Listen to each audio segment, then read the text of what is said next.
Hello, I'm Richard Ridge for BroadwayWorld. MCC Theatre is proud to present Carrie the Musical. Yes, it's that Carrie, which has not been seen since the legendary 1988 Broadway production. It has been fully reworked and reimagined by the creators under the direction of Stafford Arima.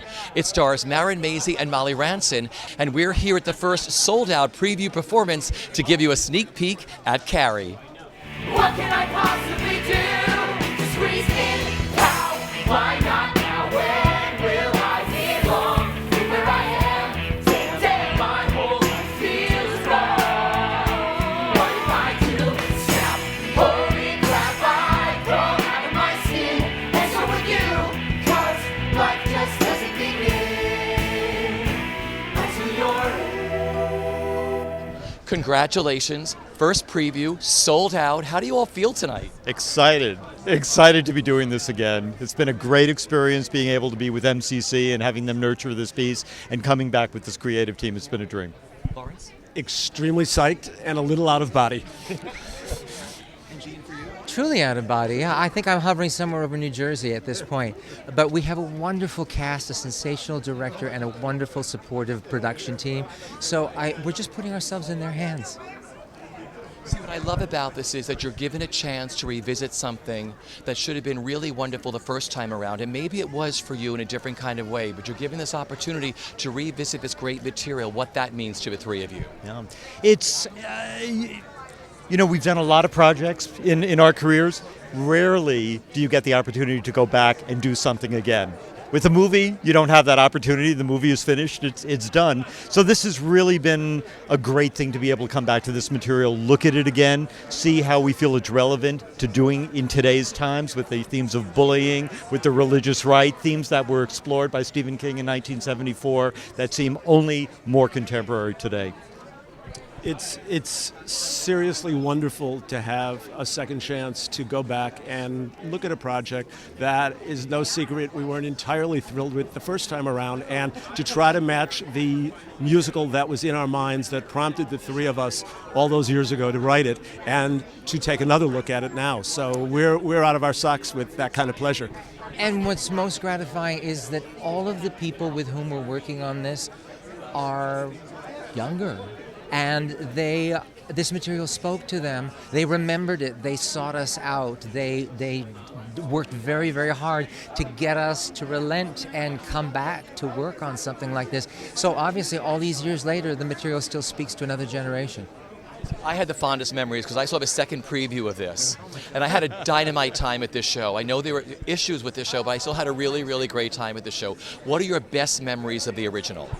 I think, the performances by Betty and Lindsay, still are great, and that was probably some of the best times that we've had, which were working with them and nurturing those performances at that time. I'd say two things. One is the writing experience. As collaborators, we had a genuinely great time in the writing of it, and we have again, these many years later, repeated that experience to a wonderful level with all we know these many years later. And I reiterate Michael, seeing the two central performances were things that we were unequivocally delighted by, and watched the audience respond to it with such velocity back and forth and such a dynamic. So happy. Well, also, in addition to Betty Buckley and Lindsay here, we got to work with the great Barbara Cook in England. And what's also, as Larry said, the writing experience is all the more pleasurable because we keep finding more stuff. This show, this material, this story of this girl just keeps on yielding up riches year after year after year, and we get each other excited all over again. I'd say the one addition to what Dean's saying is that it's, and I've had a long history with him, it's Stephen King, Stephen King, Stephen King. You go back and you look at this book and you realize that he wrote in 1973 this little fable that he wrote 3 pages of, threw in the wastebasket. His wife fished it out and said, "Finish this one." And boy, was she right. And the truth is that, like all good fables, we think it has more to say now than it ever had to say back when the movie was done or back when the show was done. And that's just a real tribute to his prescience of writing a fable that speaks to generations. How do you feel tonight? Well, as Barbara Streisand said in Funny Girl, nervous, happy, scared, excited, all of the above. It's an exhilarating night. The cast and the crew and the designers have worked so incredibly hard over our last couple of weeks of tech, and we're really excited to finally give birth to Carrie today and share her with the audience, and then have our preview period to continue to examine and look at her and explore and do all of that wonderful stuff that one can accomplish during the preview period. We spoke very early on. You were getting ready to go into tech.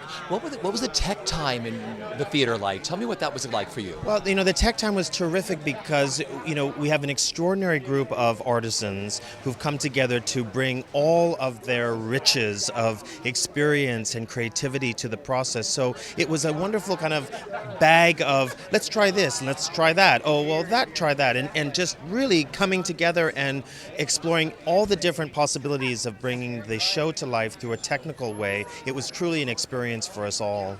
And you have the original Mrs. White, Piper Laurie, here tonight. Yes, the wonderful thing about that film is it created two of the most, it gave the world these great performances in Piper Laurie, who played the mother, and Sissy Spacek, who played Carrie White. So it's exciting for her to be here and to experience Carrie with us tonight. How exciting is this for you? Very. I don't know what to expect, but I'm going to enjoy it. Did you see the Broadway production in 1988? Oh, so this is all new for you. Absolutely new. I didn't see the other production. No. So would you take me back to the film? This is one of my all-time favorite films. Would you share some memories of what it was like working on this film with Brian De Palma? Well, I had the most wonderful time. I hadn't made a movie in 15 years. And to come back to a part like that, and it was like going on vacation. Really? Yeah. I know I was supposed to be frightened or frightening, but I had such a good time. Did you know the book beforehand? Had you read the book before you went up for the film? How did that all work for you? Brian De Palma sent me a script. I was living upstate New York, and I read it, and I thought, oh, this is a comedy. And that's on the thinking that that's what it was, a sort of satire of something.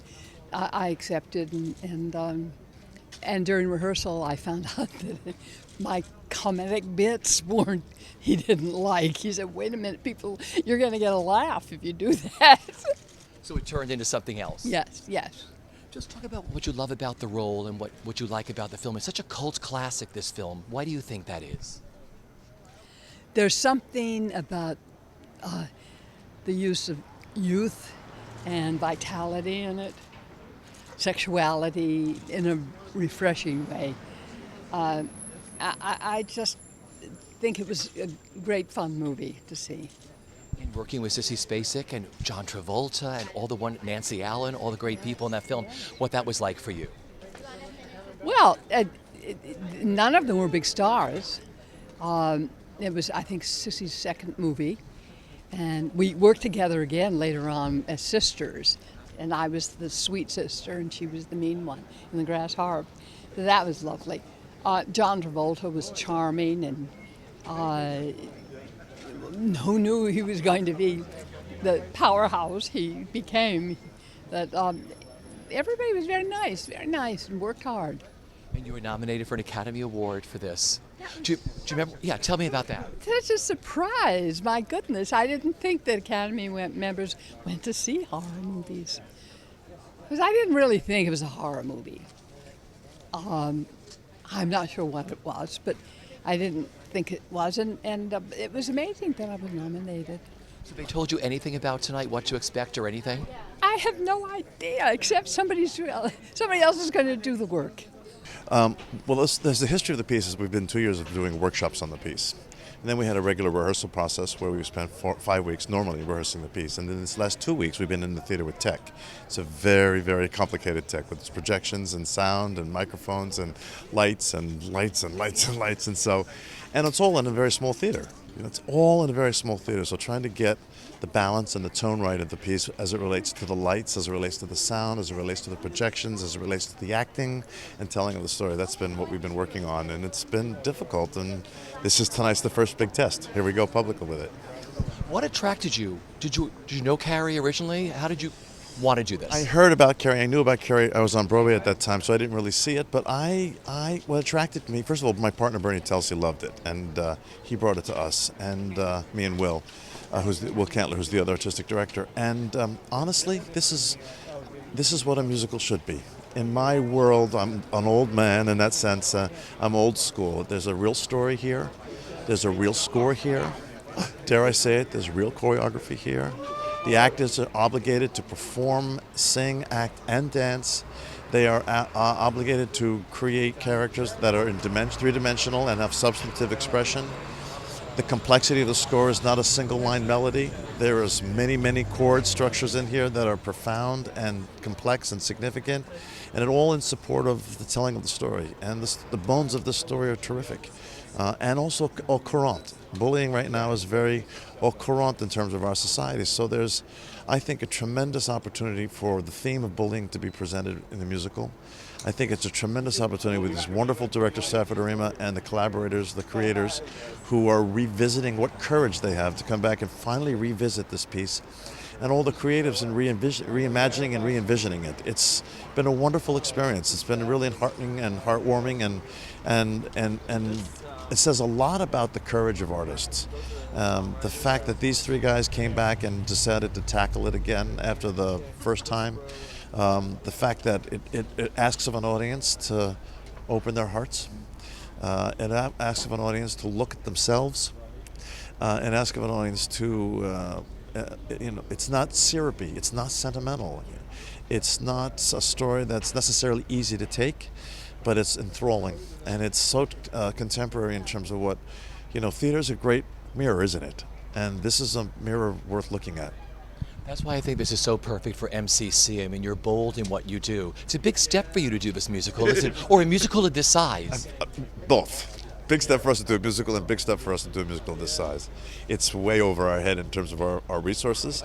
And so what I found, which has always been the answer for me artistically, is we had to answer these questions and problems with creativity as opposed to dollars. And we'll see what happens tonight. I was wrong. It hurts me to hurt you. I'd rather die than see you suffer. And I'm sorry. One day you'll bless me for lighting the way.